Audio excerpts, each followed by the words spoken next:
What else do you have to do? You gotta just start investing. Welcome to the $1 Million Challenge. Hello everyone, my name is Kasim.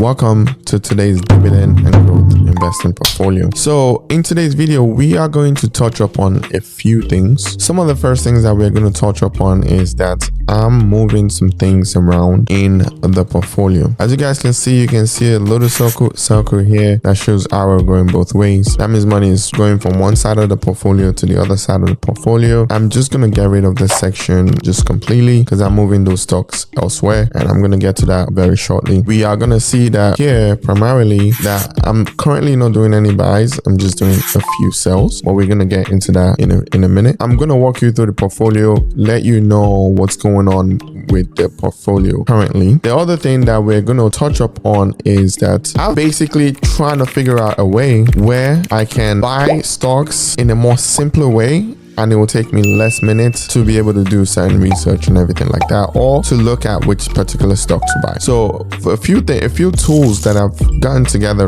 recently is FINVIS. Obviously they've been around for a minute, and I'm using Qurum as well. Okay, so Qurum is a website that I've been using lately, and I've been really enjoy using the website. So basically the idea of this website is I look at this dip finder to see which stocks are in the dip within a certain industry, to see which industry are in the dip in particular, and then I would buy it. We are going to talk about all of those in more details very shortly, but before we get into it, I just want to run over a few things that I usually run over with my portfolio update. The first thing we're going to do today is we are going to look at what's going on. But before we get into that, let's run over what's going on with the portfolio in general. Currently at 100 grand, I've made 3,500 in dividend gains, and the portfolio is up 9%. Now, the performance has not been great. Ever since I introduced all this crypto, ARK Invest, ever since I introduced them to the portfolio, the performance have not been great at all. And then what I'm doing is I'm just trying to get rid of everything now, just trying to recruit. I'm looking at all of this. I'm like, okay, some of it I might have been wrong to get into it. That's why some of the losses have been so huge. But some of it, you know, I might not have been wrong. But we are going to be going into details in more videos coming. I'm doing more deep dive breakdowns, okay, into what is going on with the portfolio. So some of this, we are going to be going into them in more details. But I was basically wrong going into it. I invested about 1.5% of portfolio, which was really bad. I should have just invested about 1%. So what I would do is eventually I will get rid of ARK Invest, but I want to do a lot more videos about why I'm getting rid of it. I'm currently working my way through this profit team. This is my mastermind group that I've always been talking about, a group of guys that we all just talk about stocks and stuff like that, and we collectively pick this, right? So I experimentally invested about a year ago, October 6th, 2021, so like 2 years ago. So basically had a loss on this one, 34%. What I'm going to do is I'm distributing a lot of it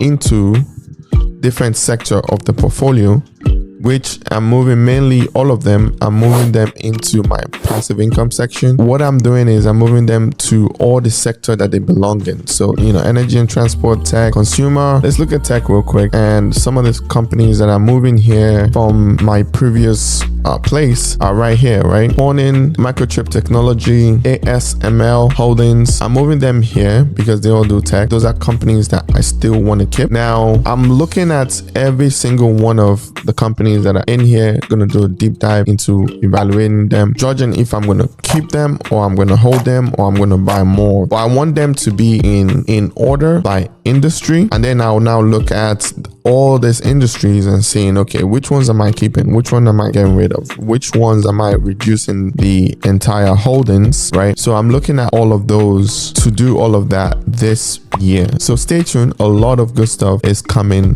this year with this portfolio. I think the way I'm looking to handle this portfolio moving forward, I think the next 5 years is going to be great with this portfolio in particular. So right now, what I want to touch up on next is to show you basically what has been going on. So I have all these companies that were in my profit team section of the portfolio. I'm moving them to a different part of the portfolio, and I'm only basically selling two right now, which is this two. It's probably just AR that I'm selling. I'm going to refix this when I finish this video, so that way we can capture the entire amount that is being transferred. But I'm basically just selling this one right here, AR. I'm just selling it because it makes sense to sell it. I'm going to do a deep dive into that, so stay tuned for that. So basically what I'm doing is I'm just moving companies from one side of the portfolio to another side of the portfolio, and then I'm really only selling this particular one right here. So that is what I am doing with the portfolio currently. Right now I'm just selling out of some of this, moving all these companies that are in here, moving them into the passive income section, and I'm basically going to be getting rid of this section of the portfolio, just saying goodbye to this section of the portfolio. So that is what I'm doing. After I'm done with that, then the next sector that I'm going to look at really is I'm going to look at crypto. I'm going to see what's going on with every single one of these companies, see if it makes sense for me to still keep it or get rid of it. Each and every single one of these companies, I'm going to look into them closer. Reason why I want to do that is I want to just see, okay, like if you look at Coinbase, right? Coinbase, if we're looking at it in terms of, you know, like the broker, they like the gatekeeper. If we're looking at it for the long term, it could be a good buy, but I want to do more deep dive into it. Look at the CEO that is running it. Look at their balance sheet. Look at every single thing there is to look at in this company, and then decide, okay, does it make sense for me to still keep it, for me to get rid of it, and see what course of action it makes sense for me to do for every single one of this. So I'm going to get into the crypto sector of my portfolio very, very closely. I'm going to look at it a little bit more closer. But as of right now, I'm just starting with the profit team sector. I'm starting with this one right here, and I just want to see what's going on. I already basically got rid of everything here, and the next time that we do another video, you're not gonna see the sector here. It will be gone. Some of it has been losses, some of it I just moved into a different part of the portfolio and see if, you know, I can give them time for them to grow while they're in different part of the portfolio, which would be here. While they're there, the main goal is to evaluate every single one of those companies that are in the sector a little bit more. Does it make sense for me to hold on to it? Does it make sense for me to buy more? Those type of things. I want to get rid of gaming. I might get rid of utilities, stuff like that. That is what I'm looking to do throughout this year and just make the portfolio more solid. So that is the first part of the video, right? That's the first part. So the next part of the video that I want to touch upon is I want to touch upon this right here.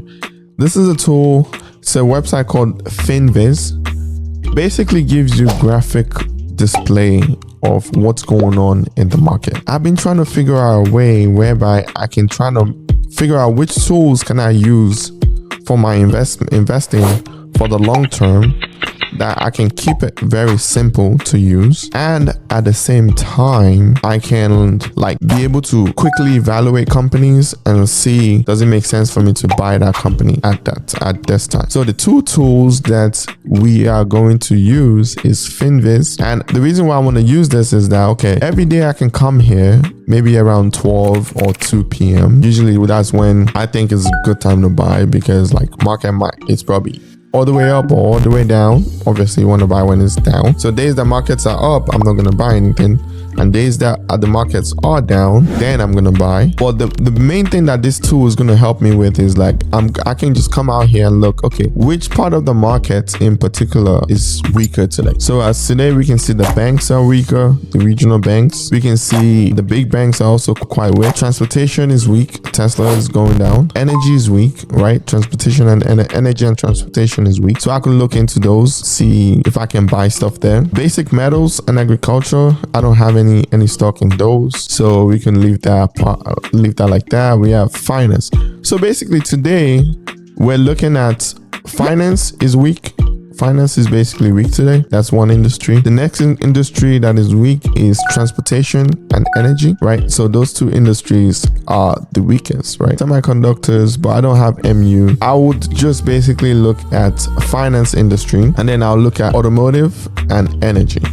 So let's go back to my portfolio, and then let's look at finance because finance is the weakest today. So we'll scroll to finance. So while I'm here, right, if I just take a look at this and I can just say, okay, let me click on one day, we can see which companies are down the most for today. I can just do like an easy way, just look, okay, this one is down 5%, PayPal is down 5%, Affirm is down about 3% today, Royal Bank of Canada is down 2%, JP Morgan is down 4.5%. So good time to buy them. You know, they're on a discount by a couple dollars here, $18, 2 point something percent. Or what I can do is use this next tool here. So this is the next tool that I'm talking about. This is Qurum. Okay, they have a website, but this is the app that I'm using here. Really good app. I use the app, I use the website. If we take a look at this here, what I want to show you is there's a few things here. There's insights. This is where you get a lot more details. This is how I've been analyzing all the companies lately, and I've been enjoying using this tool because, you know, like it's very, very nice to use. It helps me explain a little bit better to you guys what's going on with companies, and I really love using this tool. Main thing I want to show you guys is this tool here. They have a watch list, and then under that they have couple section, right? They have the top one here, and then they have a sub search. So now what I can do here is since I've discovered that finance is a little bit cheaper today, I can go here and click on my finance sector, and then what is the current price as compared to the 200-day simple moving average. So that means the price today compared to what the price used to be 200 days ago. That is a key information, really key information, because if the current price today is way lower than what the 200-day moving average, the simple moving average is, well, it might be a good idea to buy that particular stock instead of just randomly buying when you are looking at your M1 portfolio. So this is what I mean by randomly buying, right? I could take a look here. I said, okay, JP Morgan is a good idea. It was down 2.4%. Bank of America is down almost 3%, right? So if we take a look here, Affirm is down 3%. So PayPal is also down 5%, but I'm probably not going to buy PayPal. Matter of fact, I'm looking to get rid of PayPal. But if we take a look here, right, this don't give me much information as to, is this a good time to buy more of this particular stock? But if I take a look here, this does,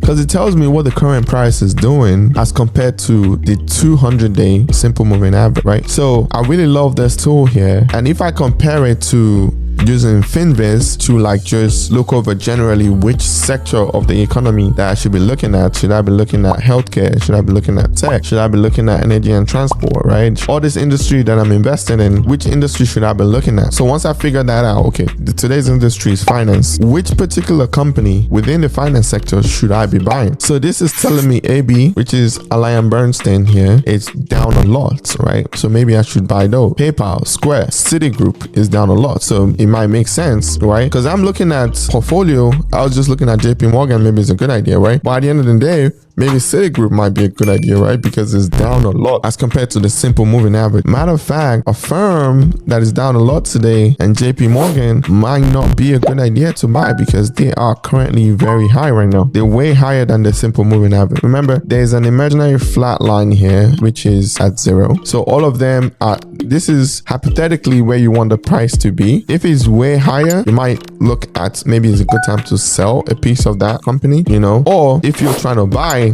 like a day like today where I'm trying to buy, you now look at this and be like, okay, Citigroup might be a good one to buy at this point. So that is how I'm looking to be picking the companies that I'm going to be investing in. You know, I have all these companies that I have potential interest to hold for the long term. Now, how do I go about figuring out which one would be the best one to put money in today? And this is how I plan to do it moving forward. You know, like it's a good setup to use both of those, to use FINVIS, QUALTRIM. Good idea to use both because they give very good information that are basically very useful to me. So you see this where QUALTRIM, it's a website, they have an app, it works great. Basically it tells you really good stuff about the company, what's going on, what the numbers are, you can see it quickly. I'm excited to present this information to you guys in a more smoother way and to you know, carry on talking about the portfolio, whether good or bad. You know, that is the thing that I'm doing. I've been showing this portfolio ever since it was $500, and I'm gonna show it all the way until it gets to millions of dollars, because that's the goal with this portfolio. I want it to get to millions of dollars, so I'm gonna show that as well. So with that being said, I just want to say thank you so much for watching today's video.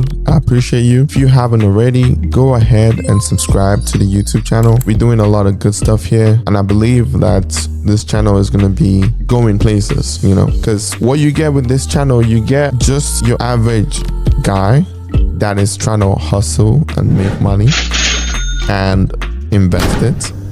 This is as raw as you possibly can. There's going to be some times where I will be able to post some videos, and there's going to be some times that I won't, because I'm out there in life trying to make money so I can invest in my stock market portfolio here, tour business, and this YouTube channel and the other YouTube channel that I'm working on. So please subscribe, support both my channels. Until next time, see you later. Love you all. Bye.